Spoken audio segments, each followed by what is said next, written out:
नमस्कार। आज गीता चर्चा का 83वां प्रकरण लेकर मैं आपके सम्मुख उपस्थित हूँ। आज दिनांक 10 फरवरी 2025 है। आज मैं गीता के 16वें अध्याय का पाठ करूँगा और उस पर अपनी जो व्याख्या जो नियमित ढंग से देता हूँ उसको करने का प्रयास करूँगा। इस अध्याय में बहुत सारी विशेषताएं हैं। इसमें देवी संपदा को प्रात पुरुष के लक्षणों का वर्णन पहले 5 श्लोकों में किया गया है। उसके बाद 6 से 20 में आसुरी संपदा के लक्षण और उनके अधोगति का कथन इस अध्याय में किया गया है। हम जब भी अपनी गीता चर्चा किए शुरुआत से ही तो यह जानने का हमारा अनवरत प्रयास रहा कि सामान्य जनजीवन में गीता जीवन प्रबंधन में किस तरह से हमें सहयोग करती है तथा गीता के द्वारा हम कैसे अपने जीवन को सुंदर, सुगम और जनहित बहुजन हिताय बहुजन सुखाय बना सकते हैं। उसी क्रम में 15 अध्याय की चर्चा हो गई और हम आज 16वें अध्याय की तरफ आ गए और 16वें अध्याय की चर्चा प्रारंभ कर रहे हैं। तो भगवान वाच पहले 5 श्लोकों को देख लेते हैं, जिसमें भगवान बोलते हैं, अभयं सत्व संशुद्धि ज्ञान योग व्यवस्थिति दानं दमश्च यज्ञश्च स्वाध्यायस्तप आर्जवम। भगवान बोलते हैं अर्जुन से कि हे अर्जुन, भय का सर्वथा अभाव होना चाहिए, अंतःकरण की अत्यंत शुद्धि होनी चाहिए, ज्ञान के लिए योग में दृढ़ स्थिति हो और सात्विक दान हो। दान भी सतोगुणी, रजोगुणी, तमोगुणी तरह के होते हैं। तो जो दैवी संपदा से युक्त लोग होते हैं उनका दान सतोगुणी होता है। इंद्रियों का दमन, यज्ञ, स्वाध्याय, कर्तव्य पालन के लिए कष्ट सहन करना और शरीर मन वाणी की सरलता। भगवान ने इतने गुणों का वर्णन बताया कि सात्विक पुरुष के इतने गुण होते हैं।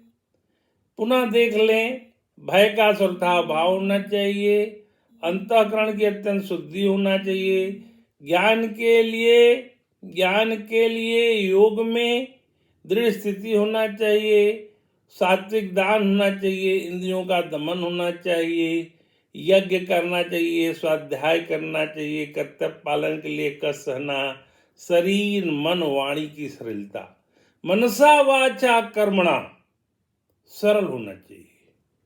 आजकल बड़े जटिल लोग हो गए हैं। मन और वचन और कर्म से बड़ा सरल होना चाहिए। गीता में मैंने शुरू से ही देखा कि भगवान ने ये अहं को, ईगो को बिल्कुल खत्म करने को बोला है। और मेरा सबसे बड़ा प्रिय श्लोक है जो कि 3 अध्याय के 27वें श्लोक का पाठ है, अहंकार विमूढ़ात्मा कर्ता हमिति मन्यते। वो कहते हैं कि ये संसार का सारा क्रम उपक्रम व्यवस्था मेरी प्रकृति करती है, जो मेरे द्वारा निर्मित प्रकृति वो करती है, लेकिन ये अहंकार विमूढ़ात्मा मानव सोचता है कि इसका कर्ता मैं हूं। तो गीता में कर्तापन का सर्वथा अभाव होना चाहिए, इस पे बड़ा जोर दिया गया है। जिस दिन कर्तापन का अभाव चला जाएगा, जिस दिन कर्तापन का अभाव हो जाएगा, उस दिन आप संपूर्ण रूप से गीता को समझने के लिए अपने को सन्नद्ध तैयार कर लेंगे। परेशानी यहां आ रही है कि हमारे अंदर कर्तापन का भाव बहुत विद्यमान है। हम अपने को कर्ता समझ लेते हैं, जो कि है नहीं। इसी कर्तापन के भाव को ईगो कहा जाता है। तो गीता के 3 अध्याय के 27वें श्लोक में ही कह दिया गया है, अहंकार विमूढ़ात्मा कर्ता हमिति मन्यते। ये अहंकारी विमूढ़ात्मा मानव अपने को कर्ता समझ लेता है, जो कि कर्ता वो नहीं है, मेरी द्वारा प्रदत्त, मेरी द्वारा रचित प्रकृति है। तो इसलिए जब दैवी संपदा से युक्त आदमी होगा तो उसके अंदर भय का अभाव होगा, अंतःकरण की निर्मलता होगी और इतने सारे जो गुण पहले ही श्लोक में बताए गए सब उसके अंदर विद्यमान होंगे। आगे देखते हैं दूसरा, अहिंसा सत्यम अक्रोध त्याग शांति अपैशुनम दया भूतेषु अलोलुप्तम मार्दवम ही अचापलम। तथा और गुणों का वर्णन है, अहिंसा, सत्य भाषण, क्रोध न करना, संसार की कामना का त्याग, अंतःकरण में राग द्वेष जनित हलचल का न होना, चुगली न करना, प्राणियों पर दया करना, सांसारिक विषयों में न ललचाना, अंतःकरण की कोमलता और कर्तव्य करने में लज्जा, चपलता का अभाव, इतने सारे और गुण उसमें जुड़ गए। दूसरे श्लोक में फिर उन्होंने आगे बढ़ाया कि अहिंसा है, सत्य भाषण है, क्रोध न करना है, संसार की कामना का त्याग है, अंतःकरण में राग द्वेष जनित हलचल का नहीं होना चाहिए, चुगली न करना, जो कि आजकल निंदा पुराण का बड़ा आनंद लोग लेते हैं, एक दूसरे की निंदा करने में बड़ा रस आता है। तो ये चुगली नहीं करना है, प्राणियों पर दया करना चाहिए, सांसारिक विषयों में लालच नहीं होना चाहिए, अंतःकरण की कोमलता होना चाहिए और कर्तव्य अकर्तव्य करने में लज्जा, मतलब हमें कर्तव्य करते रहना चाहिए, अकर्तव्य करने में हमें लज्जा होना चाहिए तथा चपलता का अभाव होना चाहिए। आगे देखते हैं इसी क्रम में तीसरा श्लोक, तेज क्षमा धृति शौचम द्रोहो नातिमानिता भवन्ति संपदम दैवी मभिजातस्य भारत। तेज, क्षमा, धैर्य, शरीर की शुद्धि, बैर भाव का न होना और मान को न चाहना, हे भरतवंशी अर्जुन, ये सभी दैवी समता को प्राप्त हुए मनुष्य के लक्षण हैं। हमेशा मान सम्मान हमें मिले, इसी के लिए परेशान नहीं रहना चाहिए। ये आज के मानव में ये बहुत बड़ा दोष है। मान सम्मान हमें मिलता ही रहना चाहिए। मेरा अपमान हो गया, मेरा अपमान हो गया, मेरे को मान नहीं मिला, मेरा सम्मान नहीं हुआ, इसी में परेशान रहते हैं। ईगो का जहां त्याग हो जाएगा वहां ये सारे भाव खत्म हो जाते हैं। आगे चौथा श्लोक है, दंभो दर्पोभिमानश्च क्रोध पारुष्यमेव च अज्ञानं चाभिजातस्य पार्थ संपद महासुरम। चौथा श्लोक कहते हे प्रधानंदन, दंभ करना, घमंड करना, अभिमान करना, क्रोध करना तथा कठोरता रखना और विवेकी होना भी, ये सभी आसुरी संपदा को प्राप्त हुए मनुष्य के लक्षण है। पहले 3 श्लोकों में दैवी संपदा के गुण बताए गए और अब चौथे श्लोक में आसुरी संपदा, उसमें करना है, दंभ कर रहे हैं, घमंड कर रहे हैं, अभिमान कर रहे हैं, क्रोध कर रहे हैं, कठोरता रखते हैं, अविवेकी होते हैं। ये सभी आसुरी संपदा के लक्षण हैं। विद्या विवादाय धनं मदाय शक्ति परेशां परिपीडनाय खलस्य साधोर्विपरीतमेतद् ज्ञानाय दानाय च रक्षणाय। इस संस्कृत के नीति श्लोक में जो सज्जन व्यक्ति होते हैं और दुर्जन व्यक्ति होते हैं उनके अंतर को बताया गया है कि सज्जन व्यक्ति विद्या ज्ञान के लिए, सज्जन व्यक्ति का धन दान के लिए, सज्जन व्यक्ति की शक्ति रक्षा के लिए होती है। इसके विपरीत दुर्जन व्यक्ति की विद्या विवाद के लिए, धन घमंड के लिए और शक्ति परेशान करने के लिए होती है। इस श्लोक को फिर से सुन लेते हैं। विद्या विवादाय धनं मदाय शक्ति परेशां परिपीडनाय खलस्य साधौ विपरीतमेतद् ज्ञानाय दानाय च रक्षणाय। तो हमें गीता के चौथे श्लोक जो 16वें श्लोक का, उसी का समतुल्य भाव इस श्लोक में दिखा, इसलिए मैंने उसकी चर्चा करना यहाँ उचित समझा। 5वां श्लोक है, दैवी संपत्ति विमोक्षाय निबंधाय आसुरी मता मासु च संपदम दैवीम अभिजातसी पांडव। पांचवें श्लोक में भगवान कहते हैं दैवी संपत्ति मुक्त के लिए और आसुरी संपत्ति बंधन के लिए मानी गई है। हे पांडव, तुम दैवी संपत्ति को प्राप्त हुए हो, इसलिए तू शोक चिंता मत कर। भगवान ने अर्जुन को साफ साफ कहा कि तुम्हारे अंदर दैवी शक्ति है, तो दैवी शक्ति से मुक्ति होती है और आसुरी शक्ति से बंधन होता है।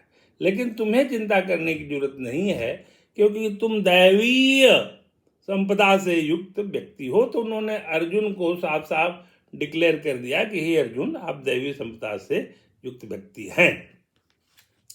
छठे श्लोक में देखते हैं दो भूत सर्गो लोकस्मिन् दै आसुर एव च दैवो विस्तरस प्रोक्त आसुरं पार्थ में श्रुड़ी। छठा श्लोक में भगवान कहते हैं इस श्लोक में दो तरह के ही प्राणियों की सृष्टि है, दैवी और आसुरी। दैवी को तो मैंने विस्तार पूर्वक से कह दिया, अब हे पार्थ तुम मुझसे आसुरी को विस्तार से सुनो। उन्होंने कहा दैवी शक्ति की चर्चा मैंने पहले श्लोकों में कर दी है, अब आसुरी शक्ति की व्याख्या चर्चा मेरे से विस्तार से सुनो। तो सातवें श्लोक से आसुरी शक्ति की चर्चा हो गई है शुरू। प्रवृत्तिं च निवृत्तिं च जनान विदुरासुरा न शौचं नापि चाचारो न सत्यं तेषु विद्यते। सातवें कहते हैं आसुरी प्रकृति वाले मनुष्य किसमें प्रवृत्त होना चाहिए, किसमें निवृत्त होना चाहिए, इसको नहीं जानते। उनमें न तो बाह्य शुद्धि है, न श्रेष्ठ आचरण है, तथा न सत्य पालन ही होता है। तो आसुरी शक्ति से युक्त व्यक्ति के बारे में कहा है कि उनको कहाँ प्रवृत्त होना है, कहाँ निवृत्त होना है, मतलब क्या करना है क्या नहीं करना है, उसका उनको ठीक से ज्ञान नहीं होता है, तथा उनमें बाह्य शुद्धि तथा शेष आचरण तथा सत्य पालन नहीं करते। इसी से एक सुभाषित संस्कृत का ही श्लोक है जो कि भर्तृहरि का है, एषां न विद्या न तपो न दानम ज्ञानम न शीलम न गुणो न धर्म ते मर्तलोके भुवि भारभूता मनुष्य रूपेण मृगा शरन्ति। ये भर्तृहरि का नीति का श्लोक है जो कि भर्तृहरि के नीति श्लोक में 14वें नंबर पे आता है। उसमें कह रहा है उन्होंने जिनके अंदर न विद्या है, न तप है, न ध्यान है, न ज्ञान है, न शील है, न गुण है, न धर्म है, वो इस मृत्यु लोक पे मनुष्य के रूप में जन्म लेके मृग की तरह, हरिण की तरह, हिरण की तरह विचरण करते हैं। तो वैसे ही आसुरी संपदा से युक्त लोगों का ही हाल होता है। आगे देखते हैं 8वां श्लोक, असत्यम अप्रतिष्ठम ते जगत आहु अनीश्वरम अपरस्पर संभूतम किम मन्यत काम है तुकम।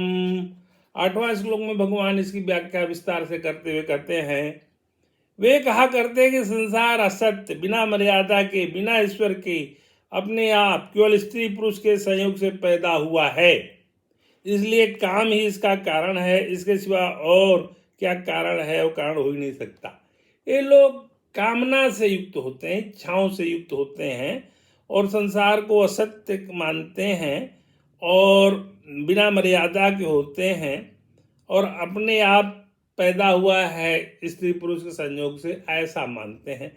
तो ये आसुरी प्रवृत्ति के लोगों का ऐसा कहना है। इसी में नीति का श्लोक भर्तृहरि का है, साहित्य संगीत कला विहीन साक्षात पशुपुच्छ विषाणहीन तृणं न खादन्त जीव मानस्तद भागधेयं पटं पशूनाम। साहित्य संगीत और कला से विहीन व्यक्ति साक्षात बिना सींग और बिना पूंछ के पशु के समान है, ऐसा भर्तृहरि जी ने कहा है।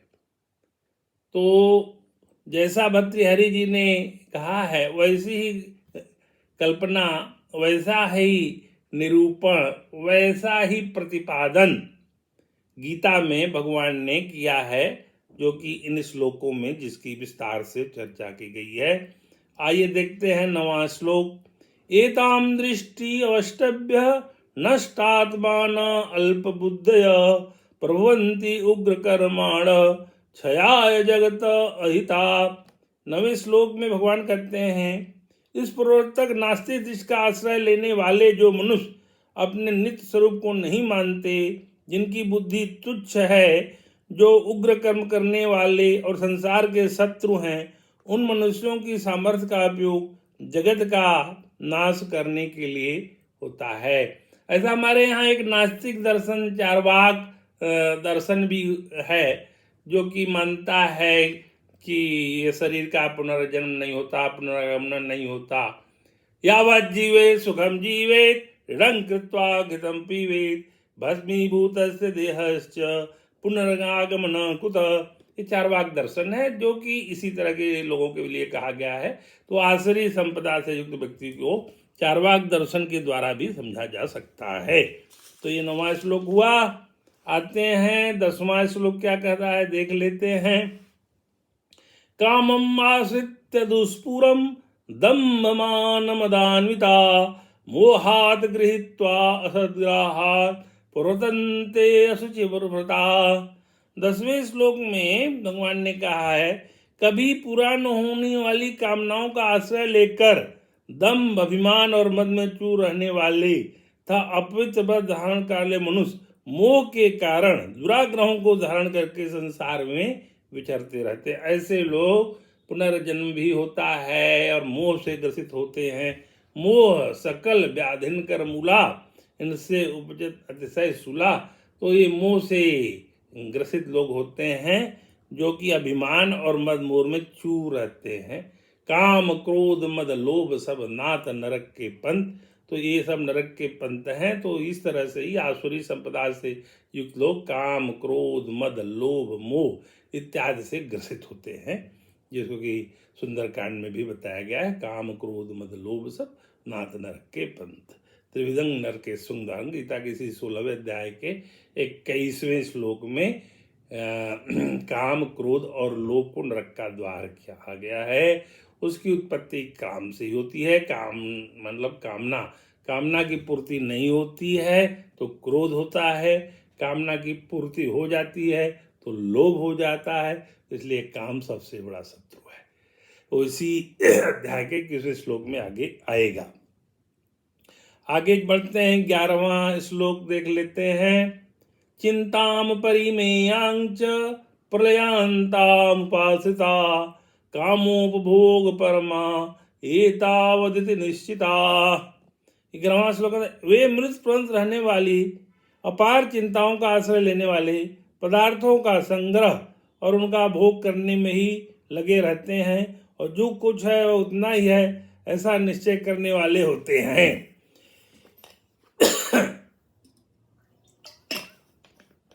तथा तो आजन्म केवल भोगों की संरचना, भोगों को भोगने के उपाक्रम और भौतिक पदार्थों के संचयन और अपने इंद्रिय जनित सुखों के लिए व्यग्र रहते हैं। ये आसुरी संपदा से युक्त लोगों के लक्षण है। वो भोगवादी होते हैं। उनके जीवन का पूरा उद्देश्य ही भोगों को भोगना होता है। 11वें श्लोक का मर्म यही है। 12वां श्लोक इस क्रम में देख लेते हैं। आशापास सतय बद्धा काम क्रोध परायणा इहन्ते काम भोगार्थम अन्यायेन अर्थ संचयान। 12वां श्लोक कहते हैं, वे आशा की सैकड़ों फांसियों से बंधे हुए मनुष्य काम क्रोध के प्राण होकर पदार्थों का भोग करने के लिए अन्याय पूर्वक धन संचय करने की चेष्टा करते हैं। अन्याय पूर्वक उनको धन चाहिए, क्योंकि उनकी कामनाएं अत्यंत प्रबल है। उनकी भोग वृत्ति, उनकी इंद्रिय जनित सुखों की चाहत अत्यंत प्रबल है। इसलिए उनको धन की अपार इच्छा होती है, जिसके लिए वो अन्याय पूर्वक सारे धनों का संग्रह करते हैं। ये आसुरी संपदा से युक्त लोगों के लक्षण होते हैं, जिनके लिए भगवान ने गीता के 16वें अध्याय के इन श्लोकों में बड़े विस्तार से वर्णन किया है। और बड़े ही दुख के साथ कहना पड़ रहा है कि आज के जनमानस में, आज के इस समाज में, आज के इस दौर में ऐसे लोगों की संस्था बहुतायत है। इसलिए बड़ा बच करके, बड़ा संभल करके, बड़ा ही संयम से रह करके अगर हम श्री राम जय जय राम नाम का जाप करके भगवान की शरण में रहें तो कल्याण हो सकता है, नहीं तो अधोगति में और अधोपतन में जाने की संभावनाएं अत्यंत प्रबल है। मेरा गीता पाठ करने का उद्देश्य यह है कि जन सामान्य को गीता के रहस्यों से परिचित कराना, अति सरल और अति सामान्य भाषा में अपनी मेधा, अपनी बुद्धि, अपनी प्रज्ञा और अपने चिंतन से जो भी मैंने गीता के इन श्लोकों को हृदयंगम करके जो मर्म को जाना है, जो कुछ समझा है, जो भगवान की कृपा मेरे हुई है, जो मेरी वाणी से इसका प्रस्फुटन हो रहा है, उसका जो भी फल प्रसाद है मैं लोगों को बांटूं। इसी क्रम में मैं लगातार चर्चा करते करते आज गीता के 43वें सोपान तक पहुंचा हूं। और मेरा यह मानना है कि हर आदमी के लिए यह गीता लिखी गई है। उस भाषा में उस समय संस्कृत भाषा थी, उसमें लिखी गई है, तो जन सामान्य के लिए सुलभ हो, इसके लिए इसको सरलीकृत अंदाज में बोलने का मेरा मन हुआ। और इसी क्रम में मैं एक गीता की वाणी अपने मुखार बिंदु से जो भी प्रस्फुटन हो रहा है वो भगवान की बड़ी कृपा है। भगवान के दिव्य निर्देश का पालन करना ही मेरा उद्देश्य था। और अगर हम इस उद्देश्य में जरा भी सक्षम हो गए और 10-20 लोगों को भी मैंने गीता से जोड़ लिया तो मैं अपने को परम धन्य मानूंगा।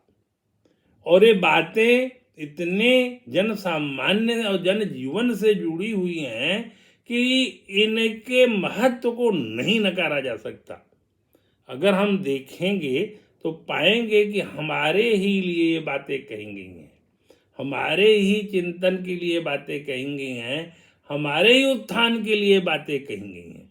भगवान ने अर्जुन से आज से 5200 साल पहले युद्ध भूमि कुरुक्षेत्र में जो बातें कही वो जन जन के लिए, सर्व सामान्य के लिए, सब सार्वभौम रूप से सदा सर्वदा के लिए एक सत्य है।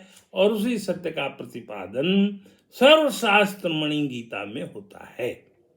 यह सर्वशास्त्र शिरोमणि गीता भगवान की वाणी है। इसमें किसी को कहीं भी एक पैसे का भी कहीं शंका नहीं करना है।